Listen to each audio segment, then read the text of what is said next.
నిర్మాణ సభ అనేది ఒకటుంది. ఈ నిర్మాణ సభనే భారత రాజ్యాంగాన్ని రూపొందించడంలో కీలకంగా వ్యవహరించింది.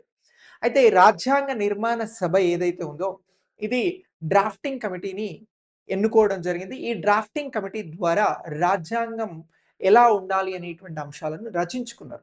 సో, ఇలా మన భారతదేశానికి అవసరమైనటువంటి రాజ్యాంగాన్ని రచించుకున్న తరువాత, దాని రచన అనేది మేకింగ్ ఆఫ్ ద కాన్స్టిట్యూషన్ అనేది జరిగిన తర్వాత, దీనిని రాజ్యాంగ నిర్మాణ సభలో ఇంట్రొడ్యూస్ చేసినారు డ్రాఫ్టింగ్‌ని.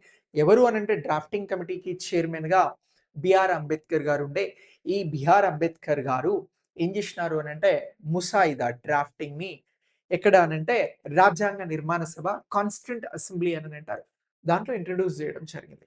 ఇలా ఫస్ట్ మీటింగ్ అనేది జరిగింది. ఫస్ట్ మీటింగ్ అనేది 1948లో నవంబర్ 5 నుంచి నవంబర్ 9 వరకు జరిగింది. ఇలా 5 డేస్ జరిగినటువంటి మీటింగ్‌లో ఈ ఫస్ట్ డ్రాఫ్ట్ ఏదైతే ఉందో దాన్ని పరిశీలించినారు. రాజ్యాంగ నిర్మాణ సభకి సంబంధించి 299 మంది.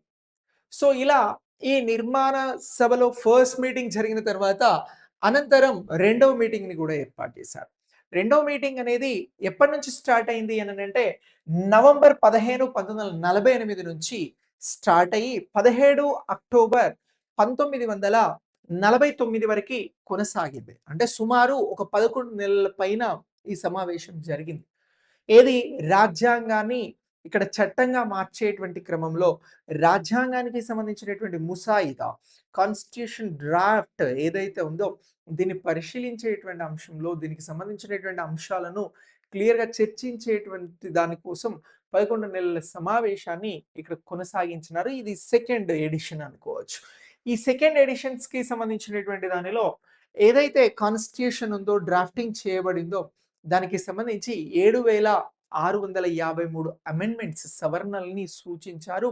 ఇన్ని సవరణలలో 2473 సవరణలు అమెండ్మెంట్స్ పైన చర్చలు జరిగినాయి.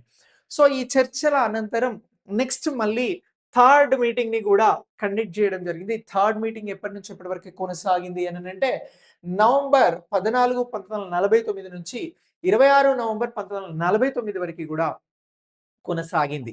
సో, ఇలా కొనసాగినటువంటి ఈ థర్డ్ సెషన్స్ ద్వారానే రాజ్యాంగ నిర్మాణ సభ చేత కాన్స్టిట్యూయెంట్ అసెంబ్లీ చేత ఆమోదం పొందింది, చట్టంగా మారింది అనేటువంటి అంశాన్ని మనం గుర్తించాల్సి ఉంటది. ఇలా చట్టంగా ఎప్పుడు మారింది అనంటే 26, 1949 నవంబర్ నెలలో ఇది ఆమోదం పొందింది. ఆ 2